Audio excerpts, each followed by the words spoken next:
Sweet. Okay, so I am Terry Camerzell, and I'm here with Creation Fellowship Santee. We're a group of friends bound by our common agreement that the creation account, as told in Genesis, is a true depiction of how God created the universe and all life from nothing in just 6 days, about a few thousand years ago. We've been meeting most Thursday nights here on Zoom since June of 2020. We've been blessed with presentations by pastors, teachers, doctors, cartoonists, scientists, apologists, and all around smarty pants people who love the Lord and have a message to share. You can find most of our past videos by searching Creation Fellowship Santee, that's Santee on YouTube. You can follow us on our Creation Fellowship Santee Facebook page, and you can sign up for our email list by emailing us at creationfellowshipsantee@gmail.com so you don't miss any upcoming speakers. Most of our topics are creation themed, naturally, but from time to time we are blessed with some off topics, such as what we have tonight. I'm happy to introduce to you Nathan Jones of Lamb and Lion Ministries. Nathan has been with the ministry since 2007 and serves Lamb and Lion as the internet evangelist, reaching out to the over 4.5 billion people accessible over the internet with the good news of Jesus Christ. After graduating from Philadelphia Bible University with a bachelor's in Bible, Nathan attended Southern Baptist Theological Seminary and later received his Master of Management and Leadership at Liberty University. He is a lifelong student of the Bible and an ordained minister. Nathan is married to Heather Jones, who also serves at the ministry in the media department. They have 3 teenage children who love the Lord. Tonight, we're happy to have him share with us about signs of the end times. And again, if you have any questions, whether you're in Zoom or if you're following along with us on Facebook Live, be sure to put them into the comment section, and then we'll do a live Q&A at the end with those questions. So with that, Nathan, go ahead. Thank you so much, Terry. I appreciate being with you all here tonight. It's really exciting. I'm located in the Dallas area, and you all in California, so there's a little bit of a time zone difference here, but I'm excited to share the gospel with you. I strongly believe in a young earth creationist. I'm working on my doctoral in apologetics, and I just love the subject of creation science. I'm with, like she said, Lamb and Lion Ministries. We're a Bible prophecy teaching ministry whose mission it is to proclaim the soon return of Jesus Christ. And we do that in a number of different ways, but primarily through our television program, Christ in Prophecy, which is in its 19th season now. We're on all the major networks. Check us out, especially on Daystar. As the internet evangelist, my pulpit tends to be the internet, online. And I've been working in the internet, both technically and marketing and communications, but primarily as an internet evangelist sharing the gospel online too, and I've been doing that for about 20 years. It's the biggest mission field I think the Lord has ever given in history, and I'm excited that you all are part of that, and we can connect where instead of me flying to California and sitting in a room with you all, we can connect with people all over the world. That's the beauty and magic of the internet evangelism the Lord's given us today, and I think it's a sign of the end times that points to the soon return of Jesus Christ, because he wants us to get that message out as quickly as possible to as many people as possible about the gospel and the soon return of Jesus Christ. Check out our website, christinprophecy.org. You'll find our TV shows there, our prophetic perspective short video series, also on our Christ in Prophecy YouTube channel. You can sign up for newsletters. We have plenty of articles, social media, blog. We have an app, the Lamb Lion app. We want to get you excited about Jesus' return and help you dive in the Bible and grow in your relationship with Jesus Christ. I'm excited to partner with Creation Ministries because you all deal with the other end of the Bible, the bookends. Without the Bible, without Genesis, and without Revelation, it's like reading a mystery. You don't know how it began, and you don't know how it ends. And that's what the Bible is. It's a complete, all 66 books create one unified message, and that's Jesus Christ is King and Lord, and he is redeeming mankind to bring a remnant back to him to live with them forever. And so it's an exciting message, and I'm glad we could team up with you all and share this gospel message. Well, we mentioned signs of the end times, and we are going to definitely cover that. But in communicating back and forth, someone had seen my interview on Jan Markell's radio program about the book that we all contribute to, she and me and Dr. David Reagan, who's our founder and director, and a number of other authors contributed to this book, Lawless, which came out this year. It's the general editor is Terry James, a friend of mine. He actually wrote the foreword to my book on Revelation called The Mighty Angels of Revelation. It takes you through the book of Revelation and teaches you angelology, because it's got the 72 angels or groups of angels that you can find in the book of Revelation. And it also teaches you Revelation. And so Terry has done a series of books. I got this collection here. He started out with this book called Deceivers, about false prophets in the end times. One of the biggest signs that Jesus gave in Matthew 24 and Luke 21 was a proliferation of false prophets. It's the number one sign he gave. And then he followed up with a book called Discerners, and it again explored more signs of the end times. I contributed a chapter to each of those, and then I contributed a chapter to this book, Lawless. It doesn't follow the D name convention that it came with, because his editor changed it to Lawless, because we lived in lawless times this year. I think we can all agree. So I did a chapter on in the book Lawless, and your head of your group wrote me and said, well, I'm really concerned about how technology is affecting our children, and how is Satan using that, and how does that lead up as a sign of the end time to point to the soon return of Jesus Christ. So when we talk about covering signs of the end times, I'm going to focus, as requested, this chapter in the book Lawless. And so that's the sign I'm going to cover today.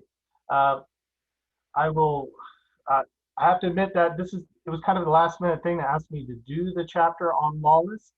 And yes, it's on Kindle. You can find these on Kindle. My wife works at the ministry as well as the encoder and transcriber. She also handles their ebooks, and you can find our ebooks on Amazon as well. But since this was a last minute thing, I don't have a formal presentation for the chapter Lawless. So what I'd like to do is take you through the chapter, and then we can discuss afterwards some of it. I'm going to first start with an opening story. And I want to see if you all can relate to this opening story. Do you have people in your lives? Maybe we could turn off the direct and do a little discussion as soon as I read this. And then we're going to go into Satan's 5-step plan from the Garden of Eden. So we're definitely going to cover Genesis in your group. And then we'll move on to how the different technologies are continuing to grow and merge to what we now all use today is the smartphone. How is Satan using the smartphone to create a new global ethos, a new global culture, and how does that fit into the end time? So that's kind of an overview of what we'll be covering tonight. So without further ado, I'm going to pull up my chapter here, and I'm going to read the opening story. And if we could, if it's okay with you guys, let's go back to the discussion briefly afterwards. And tell me if this person or sounds like a family member or somebody that you know, or if you can relate to it yourself, okay? And that's the story, The Modern Day Man. It opens up my chapter in Lawless, which is titled Devices in These Ends of Days. So it goes, with the sudden explosion of musical notes, Katy Perry's roar erupted from the smartphone, frantically vibrating face down upon the nightstand. The musical cacophony drowned out the long groan which escaped the young man lying on his unkept bed. Yanking a pillow and pressing it firmly over his head, he groggily half listened to the muffled lyrics. I got the eye of the tiger, a fighter dancing through the fire, because I am a champion and you're going to hear me roar. He let the inspirational message motivate him, at least into a sitting position. Bare feet hanging off the edge of the bed, the man scratched his jawline obscured by his scraggly beard. And with some effort, he leaned far over and snatched up his Android. Not expecting facial recognition to identify him in this disheveled condition, he zigzagged his index finger across the phone's surface, keying in the code to unlock the interface, and clicked the pause button on Spotify. He was greeted by dozens of multicolored app icons filled with numbers indicating notifications that were all vying for his attention. Checking the like count on his Instagram post from the night before, he bemoaned the paltry response, and that old pang to his self-esteem shot through his heart yet again. His selfie pic winking at his dinner reminded his stomach that he was hungry, and it groaned too. After inquiring with Google Home what time it was, the man realized almost 25 minutes had elapsed since Katy Perry had knocked on his proverbial door and awakened him. Trudging to the bathroom for his morning ablutions, he switched on both Pandora and the faucet. Soaking in the bathtub took another half hour. His thumbs deftly moved from Snapchat to WhatsApp to Twitter to TikTok. And for kicks, he pulled up BitLife to help him decide if he should towel off or spend some additional time seeing if Studio C has released anything new on YouTube. With a loud sigh, he obeyed and dripped his way out of the tub and into a pair of PacSun skinny gray jeans. He wished he had a dark stack pair, and so with a few more swishes of his index finger, Amazon would be delivering a new pair at the front door in just another hour or two. His bank account's app whined with the disappointing news that there'd be another overdraft fee. No problem. He just reapply for another Apple Pay account. A knowing smile at his cleverness spread across the hazy mirror image, peering back at him. And so enamored by what he saw, he puckered his lips and snapped a picture to upload to his Tinder dating profile. Well, that should get the model swiping right, he mused. Lunchtime had already started as he skulked to the table, eyes glued to his phone so he wouldn't have to see the disapproving gaze of his father. He didn't want to start that "when I was 23" conversation all over again. He tried online classes at the local community college, but gender studies just wasn't for him. His ambition was to become a YouTube star. He just needed one of his video rants to go viral, and then he would have it made. Or he'd become the greatest of Reddit's social justice warriors, if only he could get excited about a cause. Fortunately, his father was busy scanning through the news headlines on his Surface tablet, shifting uncomfortably from side to side as each AP news bite irked him. Mother, too, was engrossed with Words with Friends and Facebook, so her half of the sandwich just hovered a few inches away from her mouth. Tablets, he scoffed internally, so uncool. They're only good for little kids like his sister to play Peekazoo, and so she was. The family sat in silence, except for the sounds of chewing and the tapping of glass, each intent on their own devices. The melodic voice of Google Home at last reminded the family of their afternoon activities, and they silently parted from each other like ghosts. The young man groaned at the thought of having to endure yet another evening shift at the GameStop, a career path he knew couldn't last too much longer in this online gaming world. Brightening at the thought of gaming, he sped back to his shutter room and switched on his PS4 to earn a better spot on the Fortnite leaderboard. Upon earning a new skin for his avatar's rocket launcher, his phone lit up with an angry text from his boss. Was that a poop emoji? He was late again. Dropping the controller, the absent employee reached to pick up his key fob, only to recollect that his older hybrid electric Prius wasn't charged and so would not be moving from its spot on the driveway. Scrambling through his app list, he pulled up Uber in order to pick up. Soon, standing out on his front lawn, waiting for his ride, the young man was forced to face down a few unbearable moments of uncomfortable nothingness. So he reached into his back pocket yet again for his phone. That made him feel so much better. 15 minutes later, the Uber driver gave up trying to draw the young man's attention and with a shrug, slowly drove off without him. So I kind of intro the story to kind of give an identity to a new generation of people. And we're going to get into that, who that new generation is.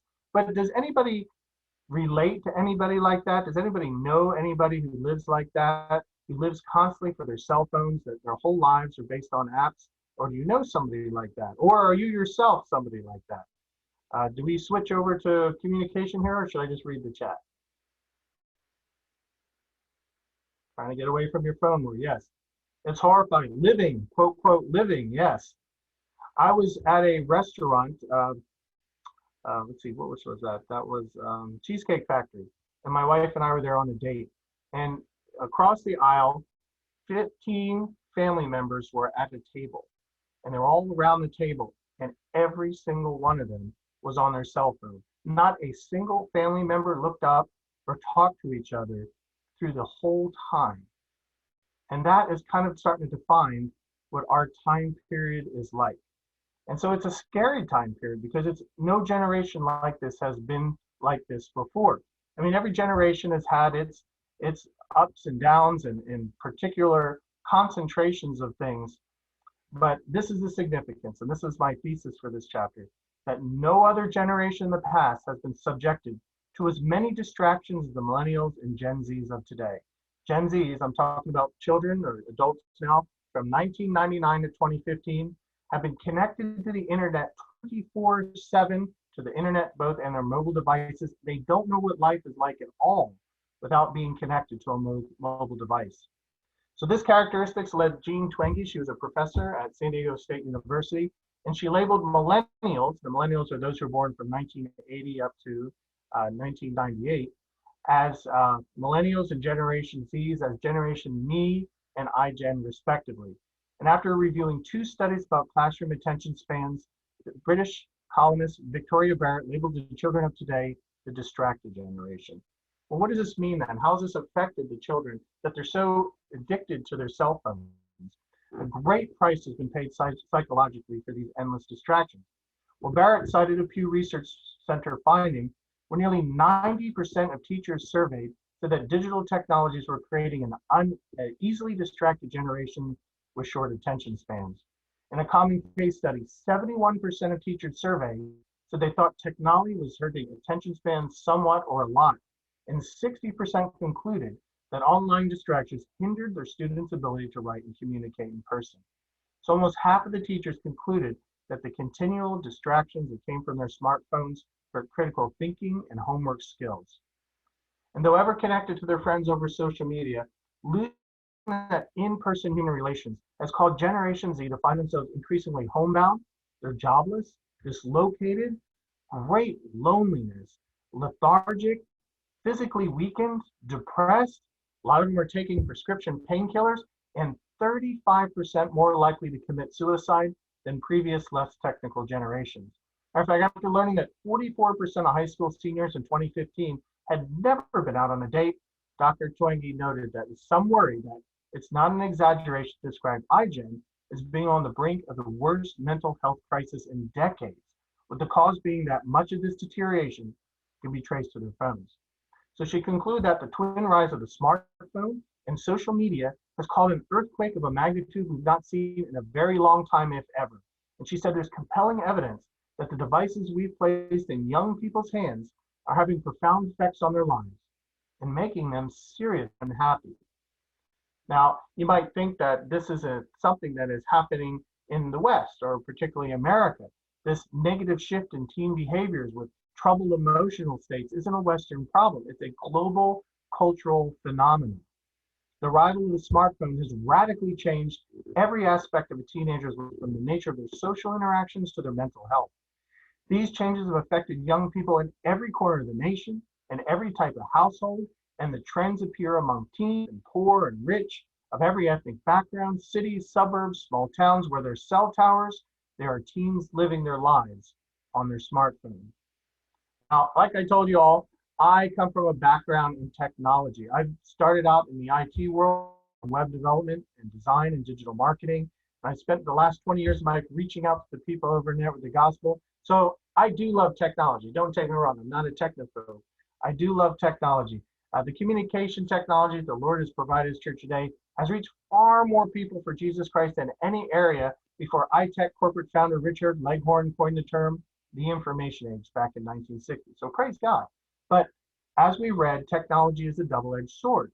The same social media that keeps us connected to long-lost family and friends also connects us to clickbaiters and identity thieves and cyberbullies. The same online classes that we take to help educate us from anywhere in the world can also depersonalize the educational process and leave the student learning in a vacuum. News and weather at the touch of the fingertips, which normally warns of impending storms, can also keep us in a constant state of agitation long after the event has passed. So the benefit of encountering so many different points of view online can leave one's head spinning in moral relativism and despair. So technology and the many devices that connect us do provide, I believe, a great benefit to the individual and society, but in the wrong hands, they can produce great harm. And now, the Lord of all evil, Satan, he knows this. He's had a plan going for thousands of years since the beginning of his corrupting influence on humanity, and it continues to this day. The only difference between then and now is that he's added technology to his strategy for reaching his insidious goal. So, as we go forward in this discussion, let's talk about let's identify what Satan's end goal is. Then we're going to discern his overarching strategy. And finally, I'm going to get into a number of technologies which combined culminate into the ultimate device which our enemy now employs to help achieve its nefarious objective. All right? So let's begin with Satan's goal and strategy. Just what is Satan's goal? Well, we go to the book of Isaiah for that. It provides a first-person narrative of exactly what Satan has long been attempting to achieve. He said, I will ascend into heaven. I will exalt my throne above the stars of God. I also sit on the mount of the congregation on the farthest side of the north. I will ascend above the heights of the clouds. I will be like the Most High. And you can find that in Isaiah chapter 14, 13 through 14. Ever since God's guardian cherub and heavenly worship leader began to envy the praise and worship of the Almighty received, Satan has sought to usurp God and sit on his throne. A failed coup d'etat forced the prideful angel to change his plans. And having been banished from heaven and cast down to the earth, if he could not rule the universe, then Satan would at least rule over the planet promised to God's children who were made in his image. Satan would corrupt humanity, bending those mere mortals to serve him rather than their heavenly Father, and so build his own heinously evil global empire upon their subjugated backs. Now, what strategy then does Satan employ in his attempt to reach his sinister goal of establishing his global empire and so garner the praise of mankind? Because that's what Satan wants. Satan wants mankind to worship him in place of God. Well, he continues to follow the same five-step strategy he did back in the Garden of Eden. Now, if any group knows about the book of Genesis and the Garden of Eden, I'm so happy you guys know this. But it's interesting to examine the fall of man to see exactly how Satan's strategy works. And it works like this. Step one, distract. The first step in Satan's nefarious strategy to steal the planet Earth from mankind began by distracting God's children. Genesis 3 tells the story of how Satan, in the form of a serpent, approached the very first woman, Eve. Hanging down from his perch in a nearby tree, the serpent stopped the woman in her tracks with a simple question, asking, "Has God indeed said, 'You shall not eat of every tree of the garden'?" And the woman replied to the serpent, "We may eat the fruit of the trees of the garden, but of the fruit of the tree which is in the midst of the garden, God has said, 'You shall not eat it, nor shall you touch it, lest you die.'" Well, God has created and then placed the very first people, Adam and Eve, into a garden paradise. Remember, there was no weeds or thorns or thistles or stinging and biting creatures could be found there. The first couple only had to keep the garden well trimmed and cultivated, name the animals, and keep God and each other company. No want or need existed, for the bounty of the garden was lovingly given by God for them to just pluck at with ease. Every imaginable fruit and grain was at their disposal. The crops grew, and the trees fruited all year long. Only one rule existed in this tropical paradise, and that was for Adam and Eve not to eat from that one lone tree. I mean, that's it, right? Just one tree. The first couple even been warned by God what would happen should they eat of the fruit of that tree, death. But Satan knows that which is forbidden often becomes the most tempting.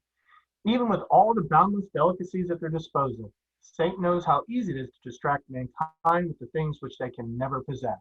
And with that one simple question Satan posed, all the bounties faded away from Eve's sight, and only that solitary forbidden tree remained stubbornly tugging at her mind.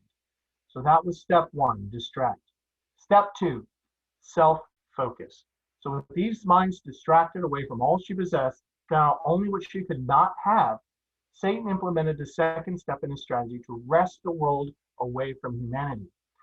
He made the humans focus not on a loving God and their countless blessings, but on themselves. In verse 4, the serpent said to the woman, "You will not surely die, for God knows that in the day you eat of it, your eyes will be opened, and you will be like God, knowing good and evil." Well, Satan's bald-faced lie placed a niggling doubt in Eve's mind, and she began to think that maybe God was holding out on her, and that maybe he did not love her and Adam as selflessly as he had claimed, and that maybe even God was jealous of humanity, and so keeping them down. Her outward focus on God and her husband became self-focused on what she now believed she didn't have, but deserved. So Eve began to see her and Adam as victims, dupes even. An unknown feeling welled up within her for the very first time in her short life. Eve began to envy, and Satan recognized that emotion all too well. So now we move to Satan's plan, step 3, to break apart. The story goes on in verse 6 that a distracted, self-focused Eve took a good look at that forbidden fruit and found that fruit was quite attractive, for it was pleasant to the eyes and a tree desirable to make one wise. Purposely ignoring the subconscious voice pleading with her conscious mind not to do this disobedient thing, Eve made up her mind. She plucked a piece of the forbidden fruit and she ate it. Well, now Adam enters into the picture, and we don't know if he was there the whole time, or he just come upon Eve and the serpent conversing. Genesis doesn't say. But some claim that Eve's newfound understanding of the difference between good and evil, that loss of her childlike innocence, caused her to realize she'd somehow become different than her husband, maybe even emotionally superior. Regardless, her willful disobedience had broken her apart from her mate. And with that realization, Eve may have used the very first feminine charms to lure Adam to join her in her guilty state. Unlikely, though, for verse 17 places the fall of mankind squarely on Adam's shoulders. We know simply that she also gave to her husband with her, and he ate. And then the eyes of both of them were opened. Eve ate the seed when she disobeyed, but when Adam disobeyed, he chose to do so with all the facts present. So mere moments passed before Adam and Eve's relationship began to break apart, and that juice had barely dripped off their chins before they realized with some shock that they were naked. And so they ran off to sew fig leaves together and make for themselves coverings. The complete openness in their intimate personal relationship was the first time cloaked from each other. And instead of an equal partnership going forward, man, the stronger vessel, would dominate woman, the weaker vessel, and all future marriages would suffer some level of gender warfare. God would later in verse 16 explain to Eve this new hierarchy as, your desire shall be for your husband, and he shall rule over you. So mankind's relationship with their heavenly Father had also been shattered, for verse 8 reveals that for the very first time in their lives, Adam and Eve feared the presence of God, and so that they hid from him. When God at last found their hiding spot, he rhetorically asked the couple how they knew they were naked and why they disobeyed him. And immediately the guilty two flung incriminations like knives at each other. Adam blamed Eve for their sin, and Eve blamed the serpent. In their newly fallen, self-righteous state, surely all three found a way to blame God. So yet another breaking occurred, for in verse 21 reveals, the Lord God made tunics of skin out of the animals to clothe them. Death had indeed at last entered paradise. That trusting relationship between mankind and the animal world had been shattered by their disobedience, and much fear and mistrust and blood would be spilled going forward. Step 4 then, Satan's plan is to divide. So Satan's temptations had successfully achieved the breaking apart from God from man, and man from woman, and mankind from the animal kingdom. Satan had with almost too much ease wrested the title deed of the earth away from humanity. Satan was now the god of this age, as 2 Corinthians 4:4 explains. The earth was his. But as soon as the enemy heard the first baby's birth cry, he realized he had a whole new problem to contend with, mankind's offspring. The very same pride and lust and self-focused ambitions that fueled Satan and his demonic followers now also fueled mankind. Satan hadn't just created one god to rule over his world, he ended up creating hundreds and thousands, millions, and soon billions of little self-proclaimed gods, and every one of them at some level craved the attention and worship meant for God alone. It was bad enough that the demonic overlord had his demons clamoring for higher positions, but how could he possibly rule the entire world and still have all of God's creation worship him when challenged by billions of ambitious competitors? Though the task seemed daunting, the challenge just unbeatable. So Satan's first solution in dealing with this quandary was to attempt to transform humanity into becoming more like his demonic kind. Genesis 6 reveals that when men began to multiply on the face of the earth and daughters were born to them, that the sons of God saw the daughters of men, that they were beautiful, and they took wives for themselves of all whom they chose. And as demons possessed men and conjugated within, the resulting offspring became giants. And these mighty men who were of old, the men of renown, they were known as the Nephilim. These unholy creatures provide the mythos for the demigods of ancient lore. And so abominable was this perversion of nature, so evil had the hearts of mankind been corrupted, that God announced he would first cap their lifespans to 120 years, and then at last he stepped in and wiped the earth clean of them with the flood. For being the so-called ruler of the earth, Satan could not stop God's interference, and he was relegated to being a mere bystander at the global deluge. Creation had been reset, humanity rebooted, starting with the righteous Noah and his family. The true solution to Satan's quandary came surprisingly from God himself. Mankind must be kept divided.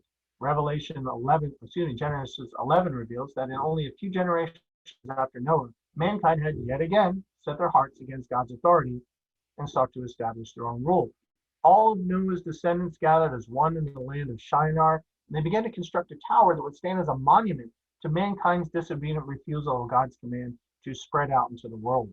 Verse 4 reveals humanity's wayward intention. And they said, come, let us build ourselves a city and a tower whose top is in the heavens. And let us make a name for ourselves, lest we scatter abroad over the face of the whole earth. God recognized that what mankind could not do alone, they could certainly achieve if they all just worked together. As God surveyed the construction site, the Trinity conversed with himself, including in verse 6. And the people are one, and they all have one language, and this is what they begin to do. Now, nothing that they propose to do will be withheld from them. God knew that dividing humanity would slow their progress, and so he came up with quite a clever solution: confuse their languages. So after hours of futilely attempting to communicate with each other by waving their hands about and heated arguments and fistfights breaking out. Those who could make sense of each other began assembling by common language. The divided people group soon migrated off to the ends of the earth, and they becoming the forerunners of the ethnic peoples and nations that we have today. The combination of linguistic confusion and greedy hearts would bring about millennia of endless wars and ongoing divisions. Mankind's dream of wresting back the title of the earth grew frustrated and approaching impossible. Well, yet another division arose when a man named Abraham came on the scene, and that would further keep humanity divided. So back in the garden, before Adam and Eve had been expulsed out of paradise and into a cursed land, God had presented the serpent with a tremendous prophecy. He declared, I will put enmity between you and the woman, and between your seed and her seed. He shall bruise your head, and you shall bruise his heel. Genesis 3:15. It's the very first prophecy in the Bible. Not only would mankind be divided by language barriers and soon ethnically along racial lines, but also between those who chose to follow Satan's rebellious path and those who surrendered their lives to faithfully follow God. The unfaithful would be separated from the faithful, God's enemies versus God's children, and Satan's followers pitted against God's disciples. Under the old covenant, it was the Gentile world pitted against the Jewish nation. Under the new covenant, the entire world against the church. Well, with this first messianic prophecy, God also proclaimed a champion for his faithful, the one who had come to be known as the Messiah, the Christ, the revealed Son of God, the perfectly holy incarnation of God, Jesus Christ. He broke loose Satan's tenuous hold on the title deed to the earth with a selfless act. Jesus crucified, buried, resurrected from the grave, victorious, he became the worthy lamb slain. His victory over death granted Jesus dominion over the earth, Revelation 5. And Christ's faithful children, long having surrendered their claim over the world when they also surrendered their lives to Jesus, will one day be granted inheritance rights to the planet upon Jesus Christ return to yet again banish Satan, this time to the bottomless pit, and establish a millennial kingdom. So here we go. That's how Genesis is connected to Revelation. It's the beginning and the end of the story. So I gave you the hopeful end right there. But let's get to step 5, Satan's plan, and that's to globalize. Satan's strategy began by distracting humanity with perceived wants, then redirecting people to focus only on themselves, resulting in the breaking apart of vital relationships, and then dividing humanity so they could not join and so attain the power and praise which he so lustfully deserves or desires. The fifth and final phase of Satan's strategy to achieve both world dominion and mass worship ends with this, and that's globalization. Satan has spent many long centuries anxiously waiting for means to at last be developed that would make possible the ability to regather the warring masses and then reprogram humanity under a whole new unifying culture and ethos, his ethos. This newly shared culture in immortality would bring about a false sense of harmony that result in a reunification of the discordant nations, but all under his own global governmental control. Satan seeks to establish a new world order. The Bible, especially the book of Revelation, reveals that Satan, in the not too far off distant future, will be wildly successful in implementing his new world order, though not all by his own efforts. God at first interferes in the affairs of Satan and man yet again by removing his restraining influence, and he does so by rapturing the church up to heaven. Then we, Christians who are alive and remain, shall be caught up, raptured together with them in the clouds to meet the Lord in the air, and thus we shall always be with the Lord. 1 Thessalonians 4:17. The shocking removal of all Christians from this planet will plunge the world into abject terror and a descent into spiritual darkness. With no church to hold back this darkness, every evil inclination will be let loose from people's hearts. Every foul deed will be done with maniacal glee. Anarchy and lawlessness will abound. Chaos will ravage the divided old world order. The mystery of lawlessness is already at work in this world will at last reveal himself. Out of the old world order, a new world order will arise, and out of the lawlessness, the man of lawlessness will come forth.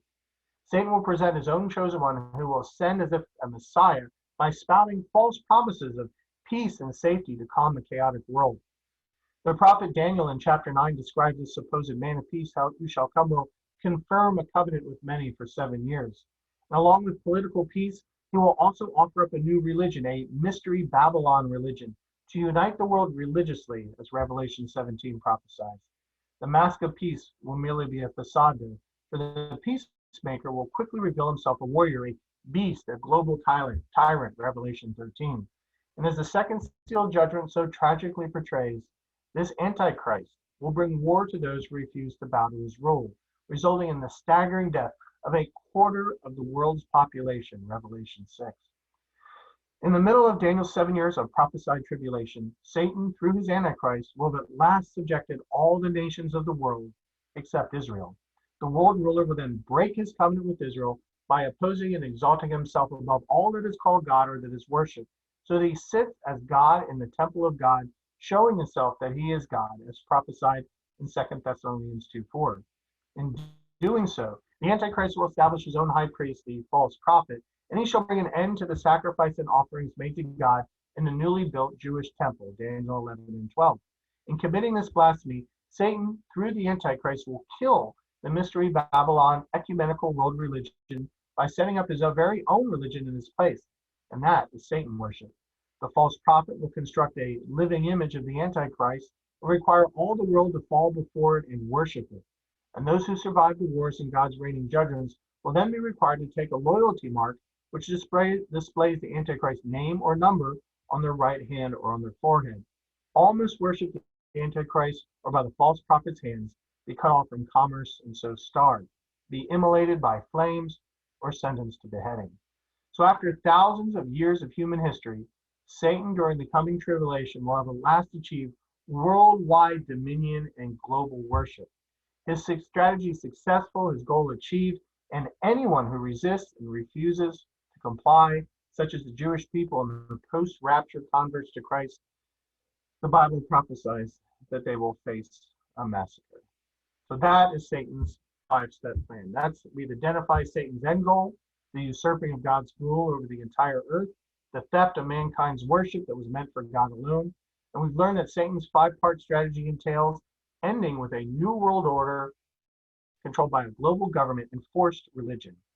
Now, we're going to step back and we're going to look at the means by which our enemy will implement his new world order. It means he so long desired the building of another proverbial Tower of Babel. This great unifier, which has taken centuries to build and which our day has been at last achieved, which wields the awesome power on one hand to corrupt the society, while on the other hand redefining and reuniting it, which deconstructs the mind of man yet transforms him into living by a brave new ethos. Satan's mean is technology.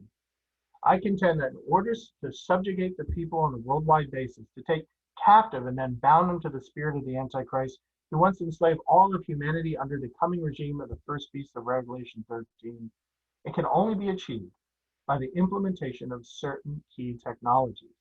These key technologies, when combined quite specifically, form one simple device. This pinnacle of technology will culminate into the ultimate mind-altering mechanism, which even right now being used to capture the minds and hearts of mankind, particularly our youth, to fit Satan's nefarious work in the high places he occupies in order to create dominions of the Antichrist spirit. That ultimate, all-encompassing, mind-altering device, well, you guessed it, I'm talking about the smartphone. So to gain an understanding as to why the smartphone has become Satan's preeminent device towards achieving his long-desired New World Order, we have to explore the underlying technologies which make the smartphone possible. The smartphone, as a technology, doesn't stand alone, but rather it exists like a spider in the center of a web of many other technologies. The smartphone isn't just one technology, but the culmination of many, many technologies, and they're all layered and integrated, much like the many cells, organs, and systems that make up the human body. So we're going to now explore 6 vital categories of technologies that comprise the smartphone and therefore make Satan's globalization strategy possible. Now bear in mind that the identifying and explanation of each of these strategies, I could write a book about each one of them. So I can only give you a cursory description of each category while expounding on those that provide key technological components that specifically aid in the creation of Satan's New World Order. And again, before you label me a Luddite or worse, a conspiracy theorist, please bear in mind, I own a smartphone, right? You do too. I bet it's in your pocket or at least an arm's length away. As I stated earlier, technology can be used for good or for evil. It just depends on the one who wields it. Smartphones are merely technology, but a device Satan so masterfully knows how to utilize in order to manipulate the masses towards his diabolical ends. So the first 2 categories of underlying technologies we're going to discuss now is electrical power and computers, which are essential to making the smartphone possible and could be classified as infrastructure. These two technologies provide the basic underlying framework and features for the overall system. You will recognize that as foundational to all our modern day devices, and without which we'll be propelled as if by a steam locomotive back into the industrial age. All right, so let's look at category 1 first, electrical power. Well, ever since Ben Franklin attempted to catch a lightning bolt with a kite and a key, mankind has known that advancing society would require the harnessing of electricity. I mean, after all, who can imagine today's technology without electricity? You can only power so much with windmills and water wheels and coal fires. Well, back in 1831, Michael Faraday created the very first electric dynamo, leading American inventor Thomas Edison and British scientist Joseph Swan to develop the DC direct current system, which in September 1882 provided the power to illuminate the first New York electric street lamps. This soon led to Serbian-American electrical wizard Nikola Tesla to work with alternating current, AC, and AC-powered motors. George Westinghouse purchased and developed Tesla's patent AC motor, propelled first American society and then the world into a future powered across interconnected electrical grids by AC. Staying plugged into an electrical socket isn't always convenient, right? All electricity needed to be stored and it needed to be made mobile. In 1800, Italian physicist Alessandro Volta first discovered that particular chemical reactions could produce electricity. And so he created the early electric battery, which he called the voltaic pile. Today's inventors, such as Elon Musk, have continued to perfect the battery, even producing and manufacturing one as large as a $13,000 Powerwall, which can power an entire house for 7 continuous days before needing to be recharged by AC or solar tiles. So whether your device is powered by disposable AAA, AA, D, or 9-volt batteries, or rechargeable lithium poly-ion battery, portable electricity allows for technology on the go. So that's electricity. Now let's look at category number 2, computers. Mankind, much like our technology, continually seeks upgrading. And so to aid our brain's computational capability, the first computer, the abacus, was created to help perform basic arithmetic operations. The harnessing of electricity led to the development of vastly more powerful computers that perform electronically and process a far greater number of calculations in far less time. By the 1940s to the 1950s, the first general-purpose electronic computer called ENIAC, Electronic Numerical Integrator and Computer, utilized thousands of vacuum tubes, crystal diodes, relays, resistors, capacitors, plug boards, and switches. It took up 167 square meters, it weighed 27 tons, and it consumed 150 kilowatts of power. With the invention of the transistor replacing the vacuum tube, computers began to shrink in size, and the invention of the integrated circuits, also known as the microchip, led to much more manageable mainframe than personal computers. Created in the 1970s, the first single chip, or CPU, microprocessor, was the Intel 4004. The microcomputer was born. The last few decades have seen computers move at almost light speed away from blinking lights and punch cards to graphical user interfaces, complete with monitors, keyboards, mics, and touchscreens by which to more easily operate them. Incomprehensible binary machine code made up of ones and zeros has been augmented by coding languages, and these languages have allowed armies of programmers, millions of lines of computer software, which is the DNA of computers. Software is made possible with graphics-based operating systems such as Windows and Mac OS and OS X, evolving computers to become much more user-friendly and therefore more desirable to the general public. Ever-increasing, near-limitless terabytes of data can now be stored on servers in server farms, which is known as the cloud. Computers have also become smaller and lighter, resulting in laptops, PDAs, cell phones, and tablets. Steve Jobs and Steve Wozniak, the co-founders of Apple, made smart devices all the rage. And now people wear the computers on their bodies in the form of smartphones and watches and other MP3 playing devices. As computers have become easier to use and cheaper to buy, billions of people have scrambled to purchase electronic devices, filling their houses and their lives with portable technology. Statista reports that as of 2020, the average person owns 6.58 computer devices, adding up to nearly 50 billion devices operating worldwide. Computer processing speeds also continue accelerating, doubling every 18 months. Known as Moore's Law, this is just one manifestation of the greater trend in how all technological change happens to be occurring at an exponential rate. By 2023, computers are expected to possess the processing speed equivalent to the human brain. And by 2045, in a mere quarter of a century, Moore's law predicts we will possess computers with the computational ability equivalent to the entire human race. Now, computer scientists are looking even past those goals. They're pursuing artificial intelligence and quantum computing and robotics at a frantic pace. They foresee a time in the not too distant future when computer advancement will reach what they call the singularity, that moment when a civilization changes so much that its rules and technologies are incomprehensible to previous generations, a point of no return in history. Science fiction writer Werner Vinge, who popularized the idea of the singularity in his 1993 essay, Technological Singularity, wrote, "We are on the edge of change comparable to the rise of human life on Earth.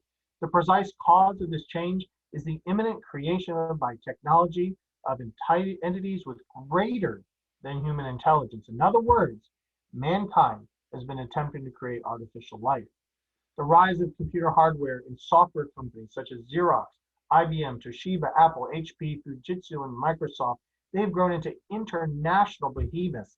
These Fortune 500 mega companies wield enormous power over the world's economic, cultural, and political realms. Tech companies control the future of the human race. And as we've seen in 2020 and 2021, we've seen what kind of power they wield. Let's look now at the third category, and that's communication technology. The author of the book of Ecclesiastes once wisely noted that a threefold cord is not quickly broken. So then what's better than one computer working alone? The answer is 3 or 300 or 3 million, even better, 3 billion devices all working together. Hence, we come to this third vital category of technology, which comprises smartphone communications technology. This category consolidates a virtually mind-numbing array of various technologies, encompassing everything from print and audio and video, radios, transmitters, television, cell towers, satellites, cables, cameras, Wi-Fi, fiber optics, and the complicated infrastructure that connects all of these technologies into one massive network provide just the tip of the communication technologies iceberg. The true genius came when all of these technologies began to be linked together some 60 years ago, initially as a weapon by the United States to combat the Cold War. We call it the internet today, but this wonder of modern day life was birthed as a means for scientists and researchers to communicate and share their computer data across vast distances in their efforts to combat the communist world. As soon as the Soviet Union launched the world's first man-made satellite named Sputnik into orbit on October 4th, 1957, a spooked US federal government quickly formed NASA and Arpanet. These agencies would wage the Cold War by developing space-age technology that would lead the world into the. Much like many today are concerned that an EMP blast will destroy a nation's electrical grid, military experts in the 1950s worried that a few missiles could take down the whole network of lines which made efficient long-distance communication possible. And so in 1962, a group of ARPA scientists led by J.C.R. Licklider proposed a solution of building a galactic network of computers that could talk to one another and enable government leaders to communicate even if the Soviets destroyed the system.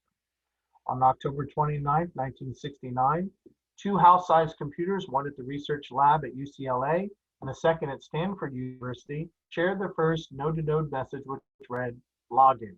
Well, the internet was born. Well, not quite. It was the Arpanet. The Arpanet was born at the time. By the end of 1969, the 2 computers linked became 4, and throughout the 70s, more and more military and research computers all around the world were identifying each other by Internet Protocol or IP and sharing their data. Then in 1991, Swiss computer programmer by the name of Tim Berners-Lee, not Al Gore, opened up the burgeoning connectivity to the general public over what he called the World Wide Web. Now, anyone with a personal computer can access the web over all sorts of explorers like Mosaic and Netscape and Internet Explorer. And with such massive amounts of data being shared, as millions of new computers are being connected to the internet every day, search engines rose like Google, Alta Vista, Ask Jeeves, Yahoo, and later Bing mapped and indexed all of that data. A world of information was literally at anyone's fingertips via their desktop and mobile devices. As of 2020, 4.54 billion of the 7.77 billion people in the world are connected by the internet, and 4.18 billion of them utilize a mobile device.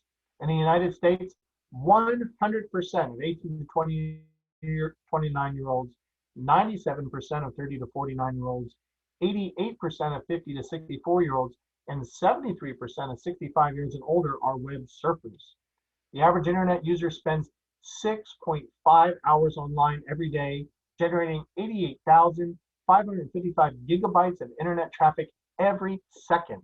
The average smartphone user will spend an average of 3 hours and 9 minutes each day on their devices, dedicating 90% of their time to downloading any of the 5+ million applications or apps from the leading app stores such as Google Play, Amazon's iTunes, and Apple's iTunes and Amazon.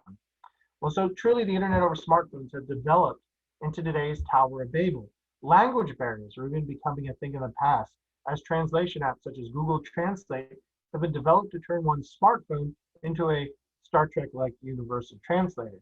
The networks are getting faster and robust as 5th generation or 5G technology is being implemented at record speed to keep up with the exabyte of data being shared.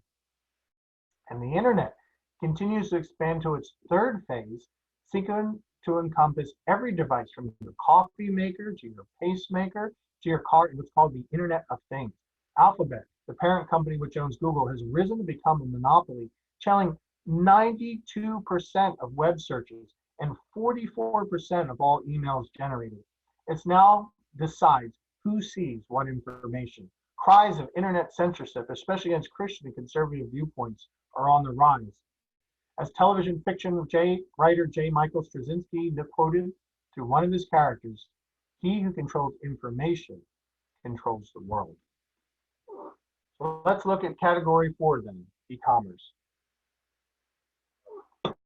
Like most inventions, the internet didn't really take off until businesses began to realize there was money to be made, and the end users how they could more easily purchase stuff. The buying and selling of products and services had to move beyond the brick and mortar and into the electronic realm of online shopping. So this leads us now to the 4th vital category of technologies which comprise the smartphone, e-commerce. Electric commerce or e-commerce had its humble beginnings back in the 1970s with electronic data interchanges and teleshopping. In 1979, Michael Aldrich in the United Kingdom connected a modified television via telephone line to a real-time multi-user transaction processing computer and sold his invention as a business-to-business solution. Once the internet opened up to the public in 1991, companies such as Bookstacks Unlimited, which is now Barnes & Noble, Amazon, Etsy, and eBay quickly became popular as the go-to online shopping experience. To further consumer confidence, as online shoppers worried about losing their financial data to the growing threat of hackers, Secure Socket Layer, SSL, was released in 1994 to secure web browsers and protect users' financial data. The new trust in online shopping swung the boom away from buildings to e-commerce websites. Many long-lived shopping chains, as you recognize, Sears and JCPenney's, to adapt to an online model, quickly found themselves facing bankruptcy. A seismic shift in commerce transformed the world in just a few short years. With the rise of e-commerce came the rise of online banking, and soon cash gave way to electric funds and new currencies such as the Bitcoin. Global e-commerce companies like PayPal, which began its services in 1998, and Authorized.net and others provided transaction services across all economies and currencies to billions of people worldwide. As entirely cashless societies are being considered, with Sweden leading the way with plans of going all digital in March of 2023, concerns are growing about how much power banks now have over people's finances. For every transaction, banks and transaction services get a cut, and they have grown tremendously wealthy and influential. Increasingly, stories are emerging of banks and transactional entities such as PayPal cutting people off from their finances over ideological disagreements. And once a society goes cashless, a person can easily be separated from the assets by the order of a government or bank with a mere push of a button. Online shopping has increasingly gone mobile. In 2010, payments platform Square allowed small businesses to accept debit and credit cards over mobile devices. So by 2017, Square's gross payment volume was $17.9 billion.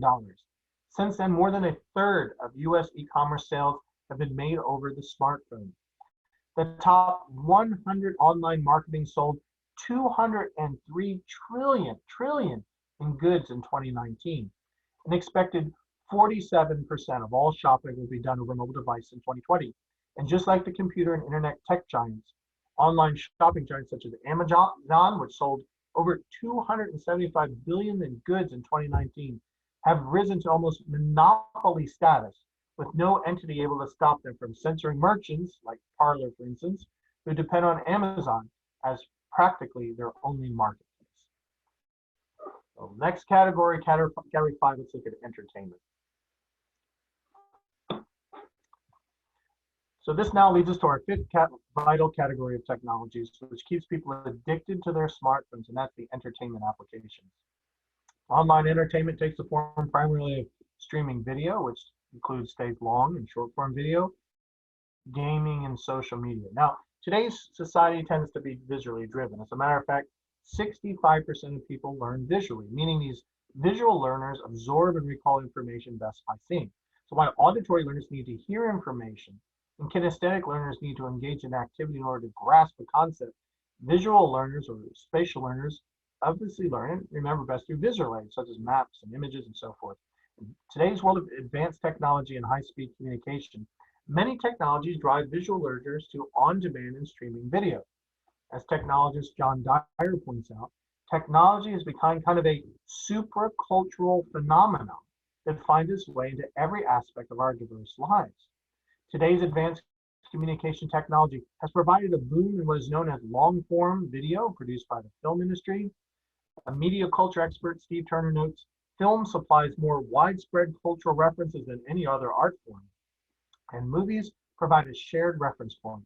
Film and movies provide an unparalleled opportunity to connect to an increasingly visually driven, story-oriented culture and then reshape it to the storyteller's point of view. To meet the rabid appetite of all things video, streaming video companies such as Netflix, Hulu, HBO Go, Disney Plus, Amazon Prime, and so forth have risen in prominence. Streaming devices connected to one's smart television such as Apple TV and Kindle Fire Stick and Roku, and through mobile apps, make cable box executives fearfully contemplate their industry's impending demise. For only a few dollars a month, subscriptions to these services open up vaults of libraries of movies and films, even that ever-elusive Disney Vault. While long-form videos such as films and movies certainly are making an impact on the modern culture, the high production level and excessive costs and limits of bandwidth on mobile devices have placed such media out of the range of most aspiring filmmakers and film monsters.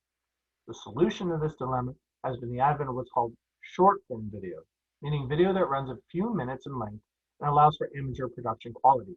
Pastor Craig Lascalzo notes that this media is perfect for engaging with the mosaic style of thinking used by the postmodernists, meaning they draw conclusions from seeing the part rather than seeing the whole, because they're a sound bit driven culture that have neither endurance nor lengthy attention spans. Well, where can you best find short, unprofessional yet widely accepted short form video? The answer is YouTube. It's the most popular online video platform in the world. As one marketing expert cleverly noted, YouTube is the future of entertainment, and it's been for a few years now.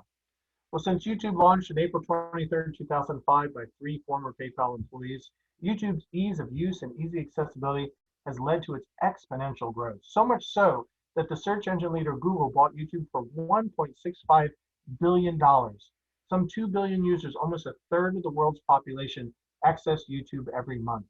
Some 79% of internet users claim they have a YouTube account to access videos available in 80 different languages.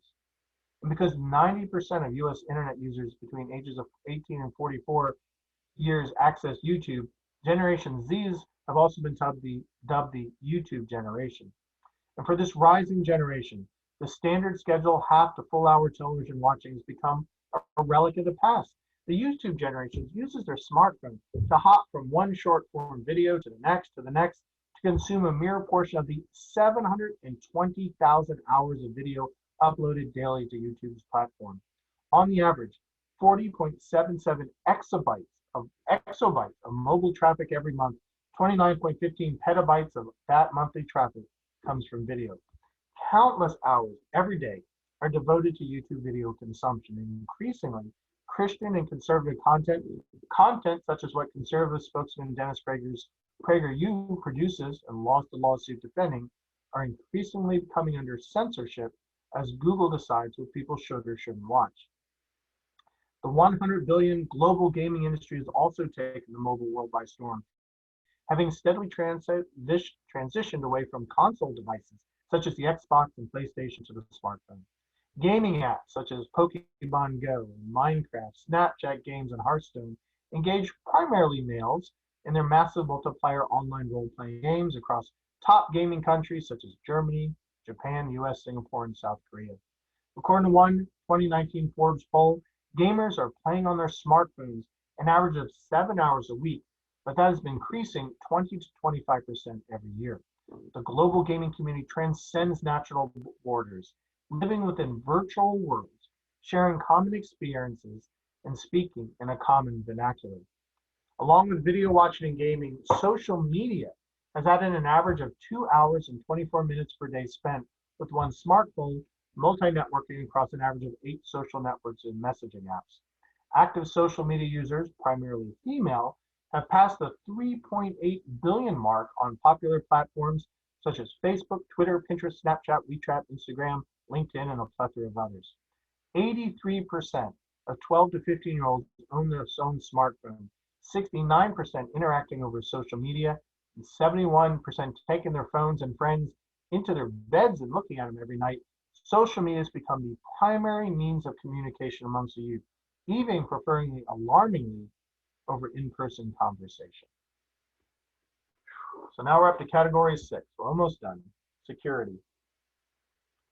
The sixth and last vital category of technologies inherent in the smartphone involves security measures. These are the technologies that on the surface are meant to keep the individual safe, but are really about keeping society safe. There are those security software packages and firewalls which protect phones from the ever-increasing threat of cyber warfare and identity thieves. There are also those hyper-advanced technologies that continually track where a smartphone and hence a smartphone's user is at all times via GPS tied to satellite-based radio navigation and tower pinging tied to cell tower locations. Though GPS has conveniently replaced the paper map, our phones know exactly where we are standing at any moment. Location tracking constantly sends data back to big tech companies such as Facebook and Apple, Microsoft, Amazon, and Google, and then on to unknown third parties in order to target you with mobile ads. And you permitted them to track you through data sharing policies buried deep within pages and pages of privacy policies and terms of agreement. Apple even tracks personal calls, emails, and texts in order to prevent fraud and to rate the owner with what they call a trust score. Personal privacy left the building as soon as online privacy did. Well, these security technologies also include the Orwellian realized world of constant monitoring via cameras, microphones, and smart assistants such as Siri, Amazon Echo, and Google Home, which are ever listening. For example, ever since 2014, when Amazon unveiled the Echo speaker featuring Alexa, its voice-activated virtual assistant software, armies of low-paid Amazon employees have been listening in and transcribing people's conversations, often gleaning very personal security information. This isn't one isolated instance by one company. It is reported across all tech companies under the banner of improving their services. And when totalitarian governments get involved in security monitoring, you get what's called China's social credit score. The closest system we have today to the Antichrist mark of the beast is China's social credit score, which has already been instituted in their more popular cities. China's communist government has infiltrated millions of cameras everywhere in order to spy on their citizens. Computer algorithms then rate the citizens' allegiance to the government, granted benefits to those who are more loyal, and restrictions to those the computer deems as not being patriotic enough. Many other countries are interested in adopting China's system, and it will inevitably be implemented worldwide. As home security systems and home devices become more smart and interconnected to the Internet of Things, with the master controller being one smartphone, the threat grows of a shady outside entity being able to gain control and monitoring of one's own home over their very own security system. For instance, Amazon's Ring doorbell camera system was discovered being monitored by company engineers over unencrypted live video feeds. Amazon even wants to tie their Ring doorbell into facial recognition and have allowed police forces to use these home cameras as part of their surveillance network. The very home security devices which keep the robbers out can also keep the homeowners in a monitored prison of their own making. All right, let's tie it all together and conclude here. I've been presenting the argument that Satan's final step towards realizing his goal of world domination and global adulation rests on globalizing the world under his new ethos and culture. Theology professor William Edgar defines culture as something like a key to the beliefs and customs of a particular society with a view to changing them. With the advent of today's vast technology, the pinnacle being the smartphone, Satan has found the perfect device in which to mold his new unifying ethos and culture. What then characterizes today's brave new culture? Well, media expert Steve Turner would characterize it as pop culture and notes just how vastly it suffuses just about every part of the lives of everyone everywhere. He warns that the driving spiritual forces behind much of pop culture are intent on altering the perceptions of the outgoing culture, often negatively towards the God of the Bible and Christianity.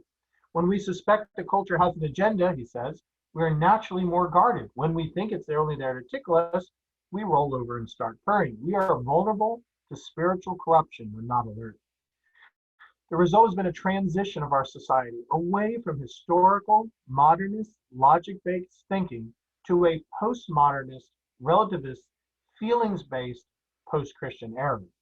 Evangelist expert Rick Rickerson describes the characteristics of this brave new postmodern culture as including a common belief that people are their own gods, that they engage in identity politics, they're rampantly distrustful of authority, they hold a general belief that love rules, they have an overt fear of the patriarchy, they readily discard whatever came before, and they tend to view Christians as self-serving. This is Satan's new ethos, carefully indoctrinating the masses worldwide by their ever-present and ever-watching smartphones, thus creating a new global culture. Pro-humanist, anti-Christian, having the form of godliness but denying its power, the end of days culture Paul warned Timothy in 2 Timothy 3 has at last come. These deniers of the one true God, Paul promises, folly will be made manifest to them. The Bible says, but you Christians, know the Holy Scriptures, which are able to make you wise for salvation through faith in Christ Jesus. That ends the presentation portion of it. If you'd like to move on to the questions, I'd be happy to answer any questions. That was awesome. Terry, or do you want to do the questions? I don't know. I don't know what happened to Terry. So we had a couple questions. June, what were you asking? Green Pass? June, one of our regulars. You can't hear me. Yes. Oh, there we go. Sorry, you guys, I got caught a little off guard there, but I'm here, and I just want to say, wow. That was a lot of information and a lot to unpack. So I think a couple people do have some questions. June, did you want to share? Did you want to ask a question about? Sure. About talking about the Green Pass. Are you familiar with the Green Pass that started in Israel? Yes. If you watch, say, Amir Safadi, he's been reporting a lot on that. And it's interesting that the most draconian lockdowns and restrictions are in Israel, of all places. And so we've been had to cancel our ministry does tours of Israel. We had to cancel last year's, of course, and we have another one in June, and we're concerned about it not happening because Israel remains locked down until they get everyone vaccinated. And those who refuse, and particularly they're pointing to the Orthodox, they have to get an app as a little green approval, and you can get certain permissions, you can get certain benefits by having that. And if you don't, you get restrictions. Well, that sounds very familiar, right? It sounds like this mark of the beast system we just talked about, or China's social credit score. In other words, if you don't get on board with being vaccinated and prove it, then you're going to be restricted and not have access to all the things. We're seeing that in Israel. There are some countries in Europe, and the EU overall is talking about implementing it. And they've been floating around here in the United States, so I wouldn't doubt.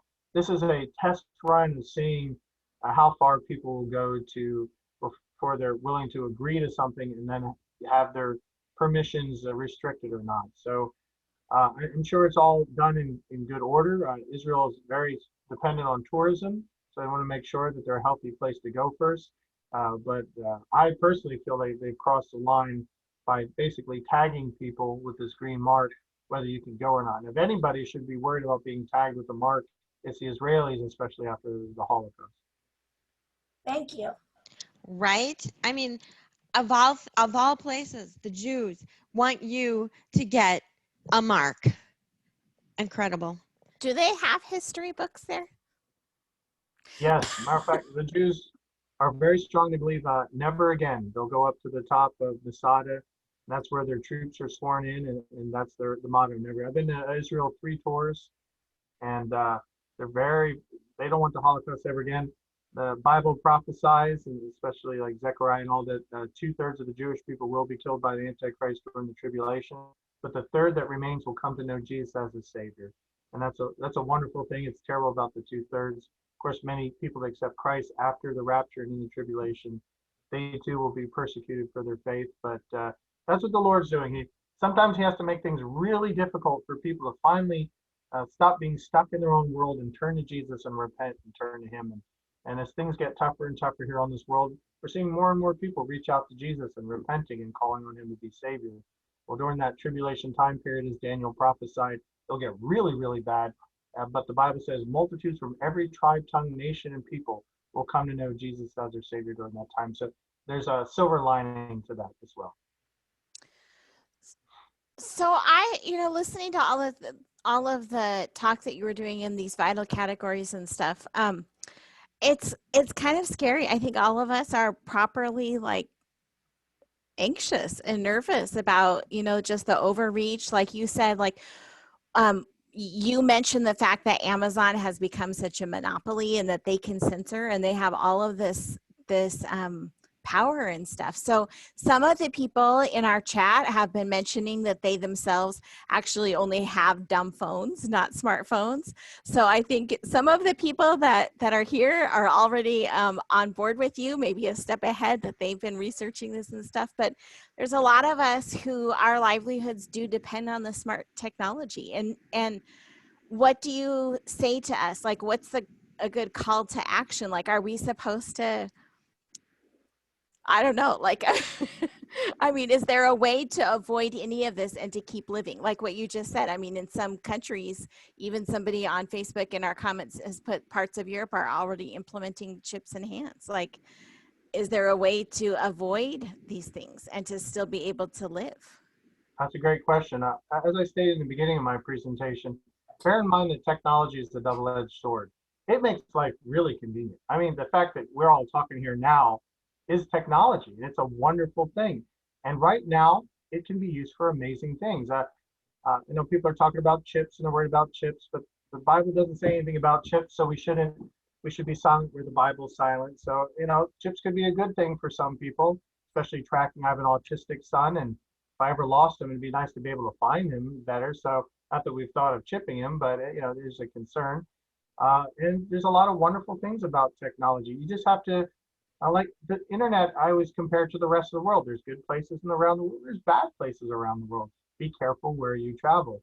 But we know that eventually, biblically, in this tribulation time period coming, as the world unites into a one world order type system, that technology will start being used against people. We're already seeing it in China. I mean, you can't move anywhere in China in the more populated coastal areas without being monitored constantly with computer algorithms judging every ounce of your behavior to see how loyal you are or not, and then restricting or giving you access to certain rights. And that system is frightening because we're kind of seeing it today. For instance, when the protesters, I guess, stormed the Capitol building, it wasn't long before amateur college students were putting together programs that mapped the faces of the people, connected them to their social accounts, and then reported them to the FBI. They've made over 300 arrests. And so with that kind of technology, it can work against you tremendously. Anonymity is gone. And even if you have a dumb phone, so to speak, as you're driving around down the street, there's cameras on telephone poles watching you. When you're going in stores, you're monitored with cameras on the streets. They know where you are. Dumb phones are constantly pinging off cell towers, so you can be tracked everywhere you go. Well, I mean, that's the effect of having technology, is that we've lost our freedoms. And as we've seen this year, and I think this has been a big test by these big tech companies to see how far, we've seen internet censorship, we've seen them throw whole apps off. You thought you were safe, you moved to an internet source. No, they just deplatform you, and then Amazon doesn't even provide the services anymore, like hosting your server. So we've seen that these tech companies have more power than the President of the United States. And I think they've proven that they're pretty much unstoppable by local government. They are now international behemoths. And that's clearly a frightening too, because these people aren't regulated by any particular government. We actually followed Dr. Judy Mikovits and her books about COVID, and because she's an immunologist and a virologist. Amazon stopped selling them. They said no, and they took it off the market. And that was her livelihood, selling these books on Amazon. And Amazon just straight up censor, no more, you can't sell them anymore. One of our sister ministries, PayPal, said we don't agree with you ideologically, and they cut off his PayPal account. Another ministry was hosting a massive Bible conference on Vimeo. And Vimeo's like, well, we don't like your content, and they kicked them off. We had thousands of people attending this conference. We're seeing groups like the American Family Association and Focus on the Family. I mean, things you consider traditional, because the Southern Poverty Law Center, which is an uber liberal group, is labeled in conservative group hate speech or hate groups. We're seeing banks deplatform. When a bank cuts you off, you're cut off. And where do you read that? We read that in Revelation 13. You don't swear loyalty to this one world leader in the future. Now, this is after the rapture, of course. We don't have to worry about this, but he'll cut off your finances. Technology today to make all of these prophecies related to the end times come true. Yeah. But at this time, you got this worried look on your face, Terry. I totally understand where you're coming from. It's a little scary, but bear in mind, we're at that point where still technology is working for us. It's not restricting it. We're getting a little bit of persecution, but I believe it's stage setting. It's stage setting for when it will really be turned against the world to consolidate the power of this global government that's coming. But for now, we're in a good point. Go ahead. I've been having trouble hearing your talk because there's kind of an echo chamber to it. And I'm wondering. Experiencing that? Yeah, I've been noticing it cut out a little bit here and there. It's your network, Nathan. It's been showing yellow and red, probably maybe because you're streaming video, just from a text point of view. I have the bandwidth. I'm sorry if it's okay. That's okay, but really I think Rob has a question. Rob, do you have a question? No, I was just noting that it's been hard to hear him all evening because of this kind of echo chamber effect. Well, you can watch it on YouTube and Facebook. Yeah, I've been able to hear okay. I think that it's doable. Yeah. But I'm just processing, Nathan, the things that you're giving. It's a lot to absorb. So I'm kind of thinking through some of the things that you've been saying. And one of the things that I it came to my mind, I don't know if you're familiar with the comedian Ken Davis, the Christian speaker and comedian, and he has a presentation that he does, and he talks about living your life with nothing to prove, nothing to hide, and nothing to lose. And I think when I heard that some years ago, it really encouraged me in my own life because of the accountability of it, that we are, God is always watching us, and we know that. So in addition to God, now we have, technology is watching. So as Christians, if we're living a life like that, where we have nothing to lose and nothing to prove and nothing to hide, then how worried should we be about protecting ourselves? Well, obviously, it's always good stewardship to protect yourself, but we got to remember what the Bible says, that the Lord has given us not a spirit of fear, but of power and of love and of self-discipline. We know that all this was foreseen by God before he created everything. And it's not a surprise to God. His plans are moving forward exactly as he wanted. We're not surprising God in any way.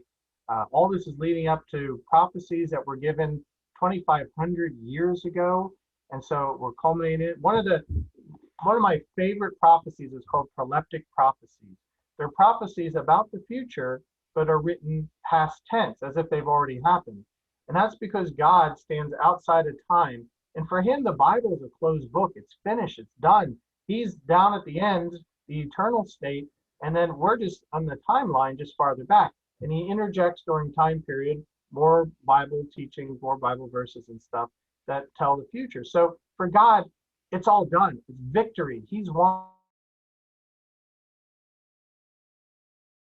2,000-foot view of how God sees us and sees his victory being complete. Hopefully that gives us encouragement and hope, knowing that even though things are tough right now, he's going to win.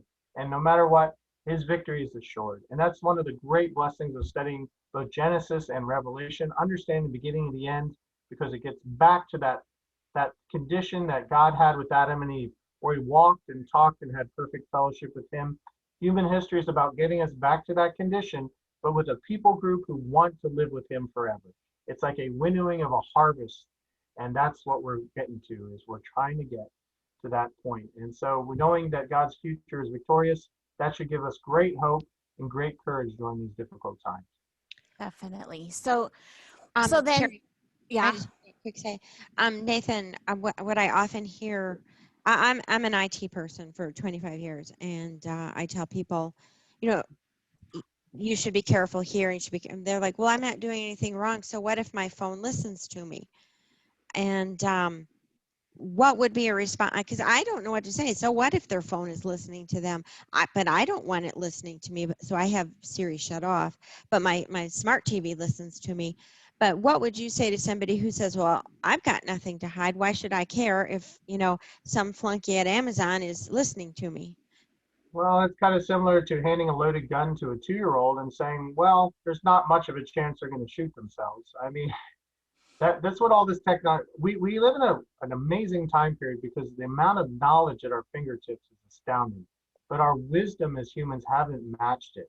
And so we've got all these fantastic devices, but no common sense about what we're doing. We're creating a second Tower of Babel, almost like a Frankenstein monster, without any idea of what the repercussions will be for it. Well, the Bible tells us what the repercussions will be. It will be the total enslavement of humanity for a period of time during the tribulation until Jesus Christ returns. So I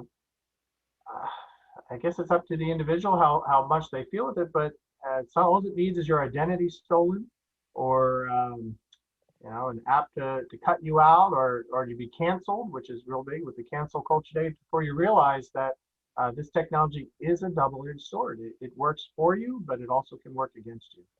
We got to be cautious. Thank you. So we have somebody asking about VPN. Can you tell us what is a VPN, and does a VPN help? Yeah, it kind of hides it or masks you with a fake address, so that your IP address on your computer or smartphone or device or whatnot isn't tracked all the time. It's recommended. I mean, VPN is nice. I personally haven't gotten one yet, but a lot of people say they like it for kind of covering their tracks as they go. Again, it's not going to fix your problem if your banking system decides to cut you off, or PayPal. Amazon says, oh, you're a conservative. Well, we don't sell to conservatives anymore. If it gets to that point, it looks like that's a trajectory unless we can stop it. And so doing things like VPN and Secure Lock and other things is probably a good idea, especially if persecution starts increasing. And I believe it will. So I have a question, if you could, for parents. So my son is in his early 20s, and so I was parenting in the generation of smartphones into the hands of teenagers. And I was not, I mean, like what you just said, that we have all this knowledge at our fingertips, but not with the wisdom to match it. And so I'll admit that I didn't really know what we were talking about tonight. But last night I happen to be having this exact same conversation with a couple of family members, and one of my relatives, she has little boys, and she's asking me for advice, and I'm like, don't do what I did. I know one of the things that we were talking about, how this generation of millennials is, they're kind of dangerous because they have a lot of information, but like you said, again, it goes back to that wisdom. And I was commenting on the fact that it seems like they're very much peer educated, because they had this instant contact. My son, I know that this was true with my son, this instant contact all the time with his peers.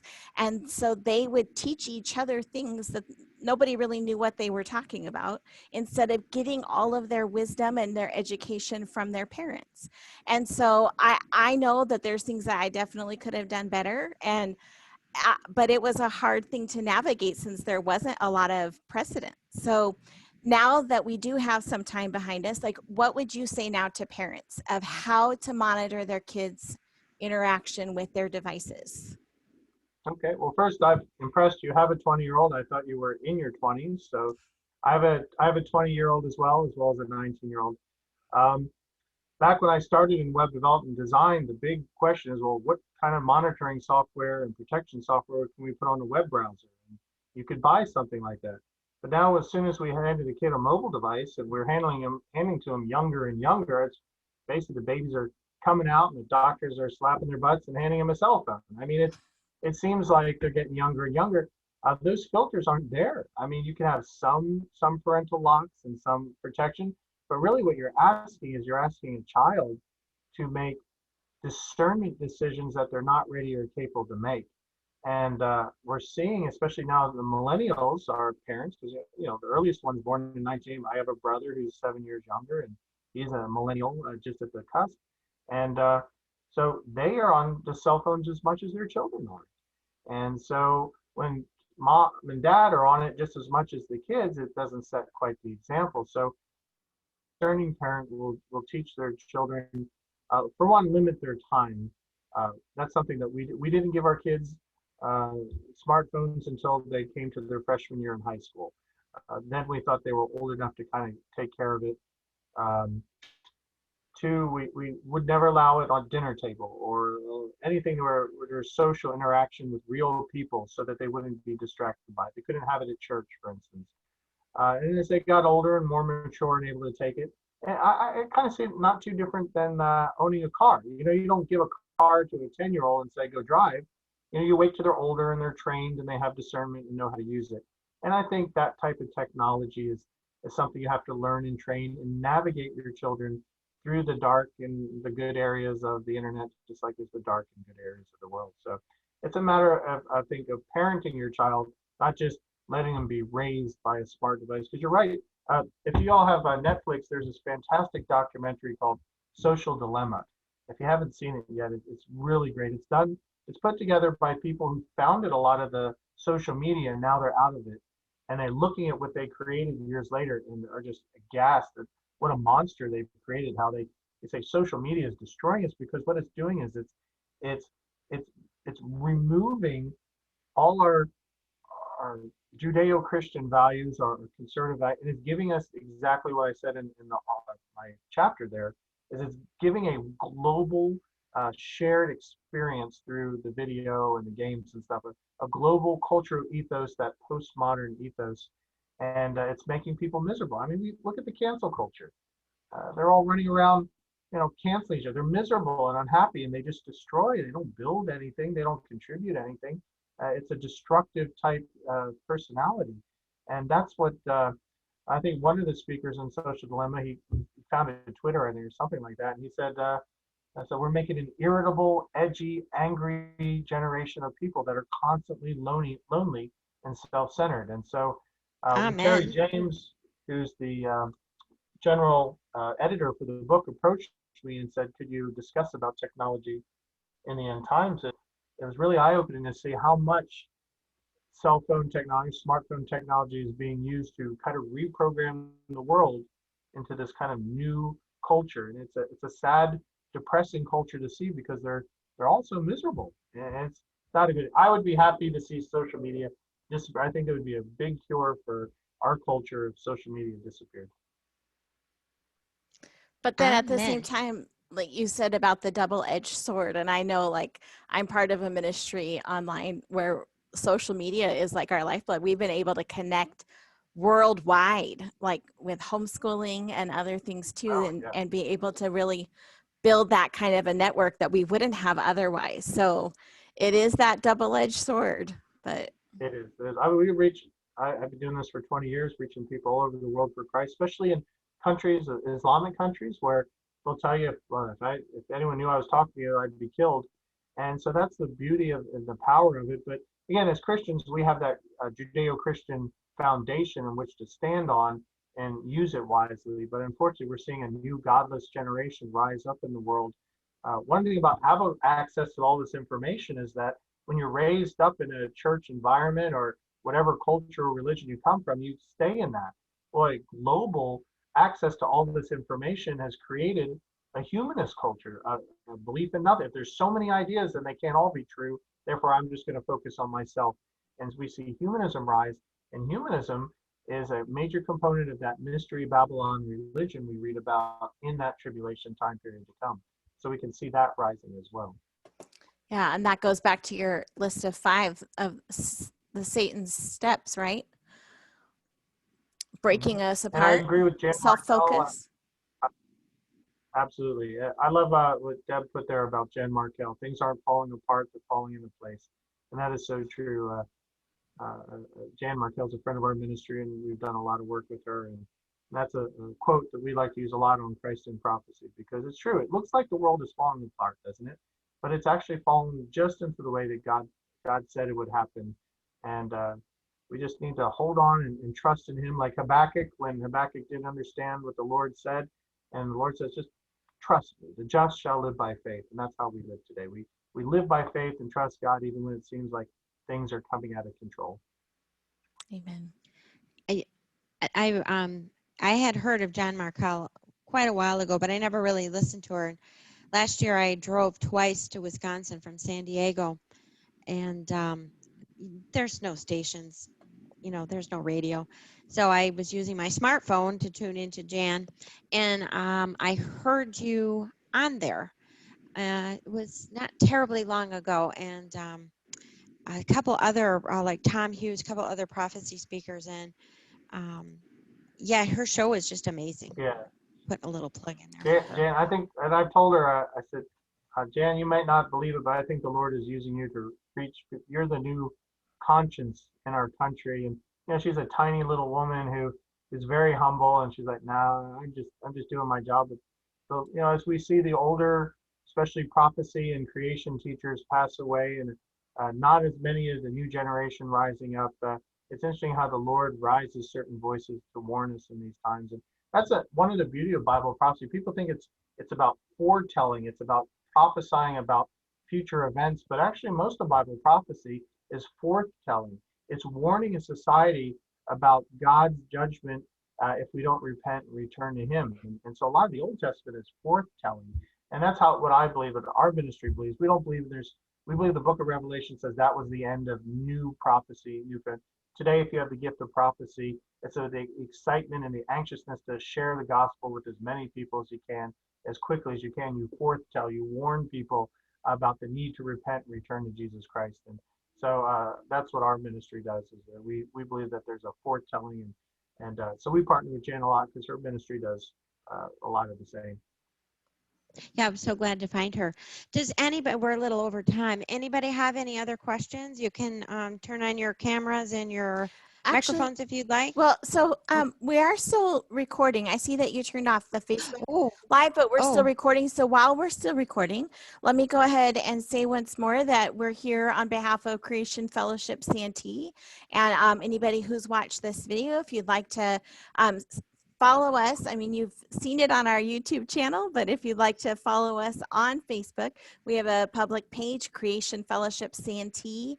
And if you'd like to get on our mailing list, our email list, so that you don't miss out on any of our upcoming speakers, just send an email to creationfellowshipsantee@gmail.com. Santee is Santee. And then Nathan, do you want to go ahead and say one more time how people can find your ministry as well? Sure, sure. Just go into our website at christinprophecy.org. That's also the name of our television program. So if you check out Daystar or whatnot, you can watch our television program, Christ in Prophecy. But all our information's there. We want to get you excited about the Lord's soon return. We believe it is soon. We're not going to set a date. You can't set a date according to Jesus, but we know the signs of the times point to his soon return. So check us out, christinprophecy.org. Okay.